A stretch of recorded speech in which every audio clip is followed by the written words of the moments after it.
Would you understand me if I told you your eyes are bigger than your belly? You're full of beans. Or I'm going to kill 2 birds with 1 stone. No? Well, today in this video, I'm going to share with you my top 50 idioms that I genuinely use every day as a native English speaker. There are a lot of textbook idioms out there that native speakers don't actually use, but I can assure you that these ones will actually be useful and help you to sound more like a native speaker. Number 1 is a bit of a faff. A bit of a faff. This means something unnecessarily complicated or annoying to do. For example, booking my visa was a bit of a faff. Number 2, it's doing my head in. It's doing my head in.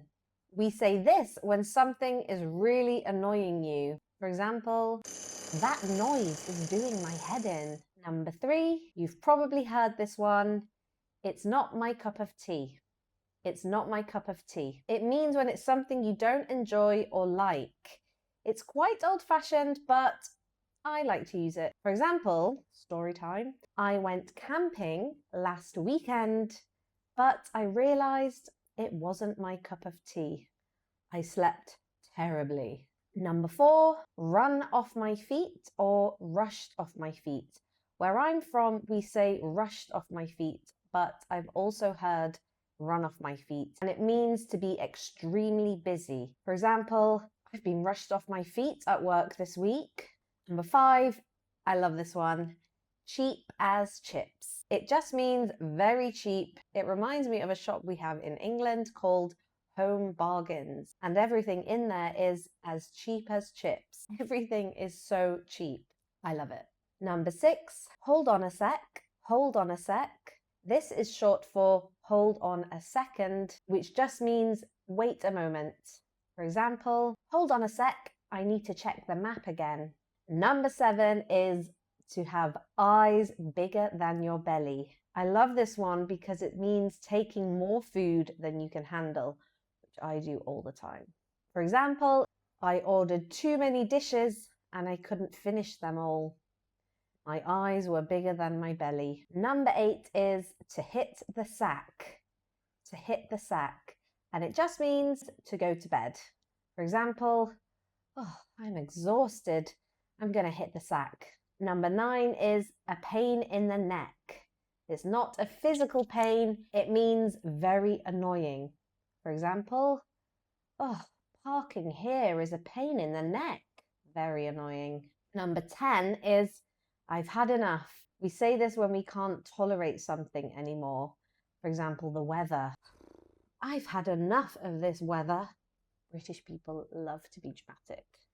Number 12 is to get on like a house on fire. Get on like a house on fire. And it means to become friends or like each other very quickly. For example, my husband and brother get on like a house on fire. They have so much in common. Number 13, another great one. Keep your hair on. Keep your hair on. It means stay calm. Calm down. British people love to say this when somebody is perhaps being a bit too dramatic, worrying or panicking about something. We say, keep your hair on. And another idiom to do with hair, but not really. Number 14, to let your hair down. Let your hair down. This means to relax, have fun, take it easy. For example, this week has been so stressful. I'm really going to let my hair down this weekend. Number 15 is to go the extra mile. Go the extra mile. And it means to make extra effort. For example, oh, he really went the extra mile to cheer me up.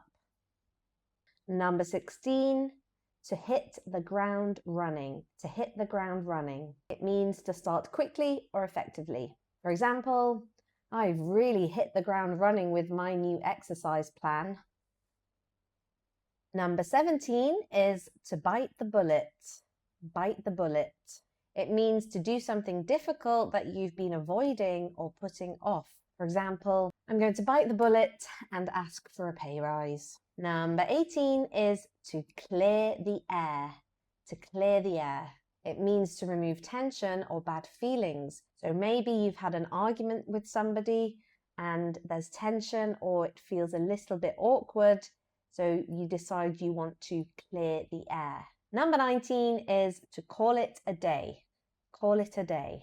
And it means to stop working. For example, I've been very productive today. I'm going to call it a day. Number 20 is to play it by ear. Play it by ear. And this one means to decide as you go or as things unfold. For example, do I have a life plan? Nah, I'm just gonna play it by ear and see what happens. Number 21 is to get the hang of it. To get the hang of it. This means to learn how something works. For example, learning Thai is really complicated, but I'm starting to get the hang of it. Number 22 is to be thrown in at the deep end. Thrown in at the deep end. It's when you start something difficult without any preparation or knowledge. And you often say you're thrown in at the deep end when you're doing something you're not familiar with. For example, my manager has really thrown me in at the deep end with this new project. I don't know what I'm doing. Number 23 is to bite off more than you can chew. To bite off more than you can chew. This means when you take on too much. For example, today I plan to go to work, run a marathon, go to the cinema, meet some friends, and host a dinner party. I think I'm biting off more than I can chew. Number 24 is easier said than done. Easier said than done. This means something that is harder to do than say. For example, waking up early is easier said than done, especially when you love your bed as much as me. Okay, this next section, idioms to sound natural in conversations. So number 25 is off the top of my head, and it means without checking. For example, off the top of my head, I can probably count about 5 American states. Geography is not my strong subject. Number 26, the ball is in your court. The ball is in your court. This means it's your responsibility now. For example, I've tried to apologize and clear the air, but the ball is in his court now. Number 27 is to beat around the bush. Beat around the bush. This means to avoid the main topic. For example, can you stop beating around the bush and tell me what's wrong? Number 28 is cut to the chase. Cut to the chase. So if someone is beating around the bush, they're avoiding the topic, we say, cut to the chase. Get to the main point. Can you just cut to the chase and tell me what's wrong? Number 29 is to take it with a pinch of salt. Take it with a pinch of salt. This means don't fully believe it. For example, he said he'll be here on time, but I'll take that with a pinch of salt. I don't fully believe it. Number 30 is to give someone the benefit of the doubt. The benefit of the doubt. This means assume they have good intentions. I'm sure he didn't forget your birthday. Maybe you should give him the benefit of the doubt. Number 31 is on the same wavelength. On the same wavelength. And it means when you think the same way as someone. For example, my sister and I are always on the same wavelength. We think exactly the same things. Number 32, it rings a bell. It rings a bell. It means it sounds familiar. For example, his name rings a bell. Number 33 is to cross that bridge when we come to it. Cross that bridge when we come to it. Deal with it later if and when it actually happens. For example, maybe you're worried about losing your job. Don't worry, you can cross that bridge when you come to it. Number 34 is at the end of the day. At the end of the day. It means ultimately. For example, at the end of the day, I just want to be a millionaire, live in a mansion, and have 15 pet dogs. Okay, this next section is idioms to describe people and personalities. Number 35 is a good egg. This is a person who is kind and reliable. For example, He's such a good egg for cleaning my car. Number 36 is a dark horse. This is used to describe someone who is surprisingly talented at something. For example, I didn't know you could speak fluent Swahili. You're such a dark horse. Number 37 is full of beans. Full of beans. This is to describe someone who is energetic or very lively. For example, I think she's had too much sugar. She's full of beans. Number 38, love this one, is life of the party. It's someone who is very social, full of energy, and really fun at events. For example, my sister is the life of the party because she's always on the dance floor making new friends. Number 39 is a character. That guy is a bit of a character.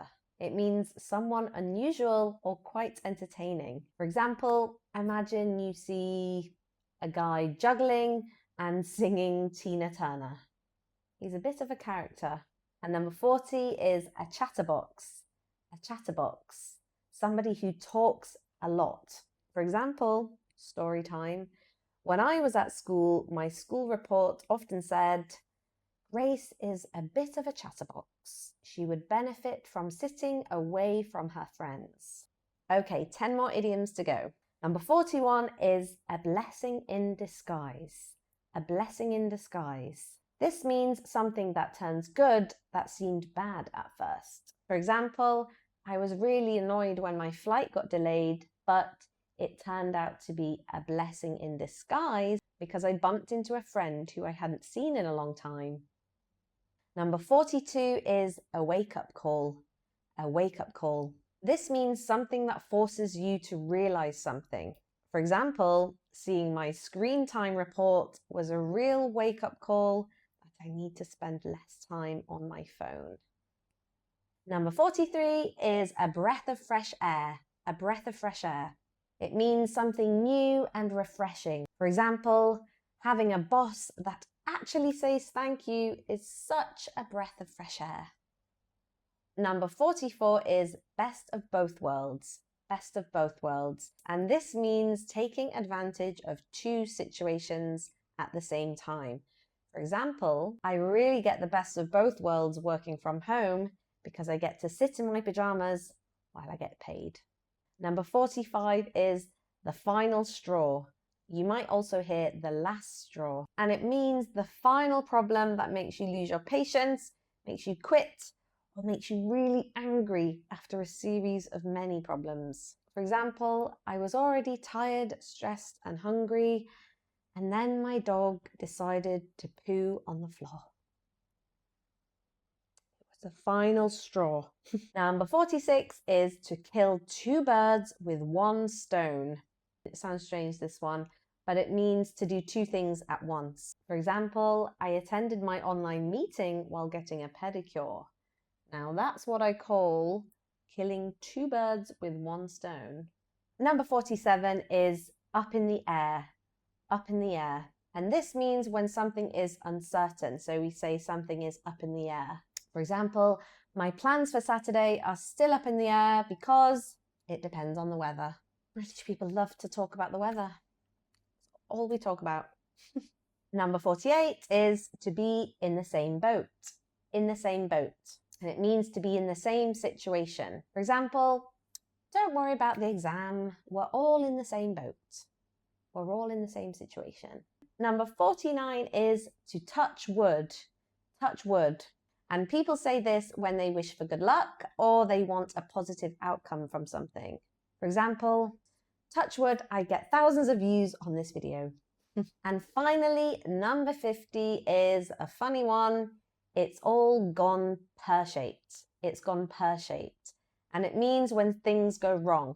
For example, I did plan to go to the gym this morning, but it all went pear-shaped when I snoozed my alarm 8 times and then I woke up at lunchtime. Oopsies. Phew! I hope you enjoyed all of these idioms today. My challenge for you this week is to write a sentence in the comments using one of these idioms. Choose your favorite idiom and I'll tell you if you used it correctly. If you enjoyed this video and you want to sound more natural in English, watch this next video where I teach native phrases that we actually use. And as always, don't forget to like this video and subscribe to my channel for more videos on how to sound more natural, fluent, and confident in English. Bye! There are a lot of textbook...